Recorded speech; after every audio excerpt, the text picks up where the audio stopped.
Hello friend, देसी food channel में आपका स्वागत है। चलिए आज हम बनाएंगे हरे लहसुन की टेस्ट वाली खस्ता कचौड़ी। तो इसके लिए सबसे पहले हम आटे का डो तैयार करेंगे। तो यहाँ हमने लिया है गेहूं का आटा। आप चाहें तो मैदा और सूजी से भी बना सकते हैं, लेकिन मैंने सिर्फ गेहूं का ही आटा लिया है। तो 2 कटोरी यहाँ पे गेहूं का आटा लिया है। इसमें आधे चम्मच के बराबर डालेंगे नमक और आधी चम्मच अजवाइन हाथों पे क्रश करके डालेंगे। और फिर इसमें 1/4 कटोरी घी डालेंगे।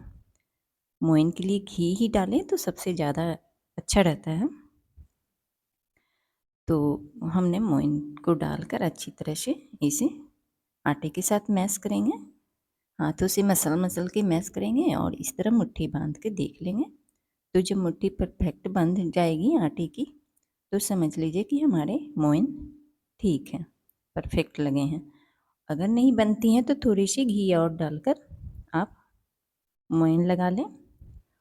और अगर आप घी नहीं डालना चाहते हैं तो तेल से भी डाल के लगा सकते हैं। और यहाँ पर ध्यान रखेंगे कि आटे का जो डो लगाएंगे वो बिल्कुल सॉफ्ट लगाएंगे, टाइट नहीं लगाएंगे। तो चलिए इस तरह से हम अभी इसे ढक के रखते हैं 10-15 मिनट के लिए और स्टफिंग तैयार करेंगे। तो यहाँ हमने गैस पे रखा है कढ़ाई हमारी गर्म हो गई है। अब इसमें डालेंगे सरसों के तेल और थोड़ी सी जीरा और एक चुटकी भर हींग डालेंगे। और हींग से हमारी पाचन सही रहते हैं। और इसमें ऐड करेंगे कश्मीरी लाल मिर्च हाफ चम्मच और हल्दी की पाउडर हाफ चम्मच और उसे थोड़ी सी भून लेंगे।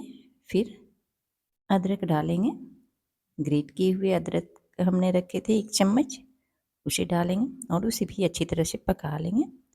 उसके बाद अपने 5-6 आलू लिए हैं, उन सभी को ग्रेटर की सहायता से कद्दूकस करके डाल देंगे। तो चलिए सारे आलू को हमने कद्दूकस कर लिया है और कट करके यहाँ पे अच्छी तरह से इसे भी भूनेंगे, थोड़ी देर के लिए पका लेंगे। आलू पकाने से ये होते हैं ना कि हमारे आलू के जितने भी स्टार्च होते हैं वो अच्छी तरह ख़त्म हो जाते हैं। तो यहाँ पे थोड़ी देर तक आलू को पकाएंगे, भूनेंगे मसालों के साथ। अब यहाँ पर हमने ऐड किया है हरा मिर्च, 2-3 बारीक काट के हमने ली थी, तो उसे भी डाल के चला लेंगे। अब थोड़ी सी डालेंगे काली मिर्च के पाउडर दरदरे से कूट के, इससे स्टफिंग का फ्लेवर बढ़ जाता है। और 1 चम्मच धनिया पाउडर और सबसे लास्ट में हमने यहाँ पे चाट मसाला डाला है। तो चाट मसाला का पाउडर 1 चम्मच के बराबर डाल दिया और स्वाद के अनुसार नमक डालेंगे। ये ध्यान रखेंगे कि चाट मसाले में भी नमक होते हैं, तो इसलिए हम थोड़ी नमक कम ही डालेंगे ताकि दोनों मिलकर अच्छी स्टफिंग तैयार हो जाए। अब यहाँ पे हमने फ्रेश वाली लहसुन की पत्तियाँ ली है, उसे ही बारीक काट कर और डाल दी। क्योंकि हमने यहाँ लहसुन की फ्लेवर वाली बना रहे हैं, तो इसे बारीक बारीक काट के सिर्फ लहसुन की पत्तियाँ हमने डाली हैं। तो बहुत ही टेस्टी बनती है फ्रेंड लहसुन की पत्ती वाली, आप भी बना कर देखें। अब जब तक हमारी ये स्टफिंग ठंडी होगी तब तक एक चटनी तैयार करते हैं। तो यहाँ हमने ली है धनिया के पत्ते, अदरक हाफ इंच, 2 हरी मिर्च और थोड़ी सी ये जो जड़ रह गए थे ना हमारी नीचे वाले पार्ट लहसुन की, हमने वही लहसुन का यहाँ पे यूज किया है चटनी में। तो इसी से बनाएंगे चटनी, इससे भी हमारी चटनी की टेस्ट बहुत ही अच्छी आती है। और डालेंगे नमक हाफ चम्मच और थोड़ी सी जीरा पाउडर, भुने हुए जीरा के पाउडर है, और थोड़ी सी भुनी हुई मूंगफली के दाने। और यहाँ पे 2 चम्मच के बराबर पानी डालकर इसे पीस लेंगे। और लीजिए चटनी तैयार है।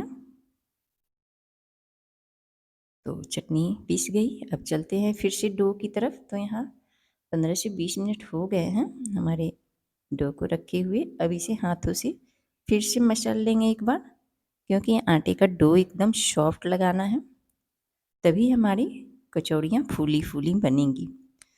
तो इस तरह से आटे का डो को हमने अच्छी तरह से फिर से मसल लिया है, मसल कर और डो को तैयार कर लिया। अब चलिए इसे छोटी छोटी लोइयों तोड़ लेते हैं। तो छोटी छोटी लोइयों को तोड़कर उसके बाद हम चलेंगे गैस की तरफ, बनाएंगे। तो इस तरह हमने इतनी छोटी छोटी लोइयाँ बनाई हैं। तो अब इसमें हम स्टफिंग को भर के तैयार करेंगे। और यहाँ पे थोड़ी सी नमक और डाल दी है, मुझे लगा कि थोड़ा कम है चखने के बाद, तो फिर से हमने थोड़ी सी नमक डालकर मिला दी।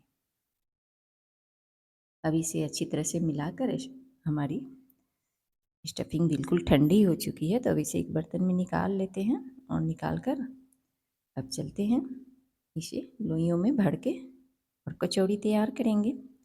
तो देखिए इस तरह से हाथों पे लोइयों को बनाना है और बनाने के बाद सूखे आटे लगाकर इसमें, उसके बाद बिल्कुल कटोरी के शेप में इसे ऐसे अंगूठे से दबा दबा के बना लेंगे। देखिए कितनी अच्छी सी बन गई। अब इसमें अपने 1 चम्मच के बराबर स्टफिंग को भर देंगे। भरने के बाद अंगूठे से दबा दबा के आप साइड से इसे अंदर की तरफ प्रेस करते हुए और भर लेंगे। तो इस तरह से आप कचौड़ियाँ तैयार करें और इस तरह से ऊपर के हिस्से को जो एक्स्ट्रा आ जाती है उसे तोड़ के हटा देंगे। तो हमारी जो कचौड़ियाँ हैं वो कहीं से भी नहीं फूटेंगी। होती है ना कि निकल जाती हैं स्टफिंग, अब इतनी बड़ी हैं। आप चाहे तो इसे बेल लें, थोड़ी हल्की बेल कर भी पतले कर सकते हैं और पतले करके भी बना लें। तो इस तरह से हम 2-3 कचौड़ियों को हल्का सा बेल दिया है यहाँ पे और बेल कर तैयार कर लिया है। तो देखिए यहाँ पे हमने बिल्कुल और मीडियम आंच पे ही पकाएंगे एकदम। तो देखिए इस तरह से हमने मीडियम आंच पे पकाया है और लीजिए ये बिल्कुल खस्ती करारी कचौड़ियाँ तैयार हो गई। देखिए बिल्कुल गर्मा गर्म कचौड़ियाँ तैयार है फ्रेंड। आप भी बनाएं, अपने बच्चे को खिलाएं, अपने परिवार को खिलाएं और लाइक सब्सक्राइब करना ना भूलें। बेल आइकन को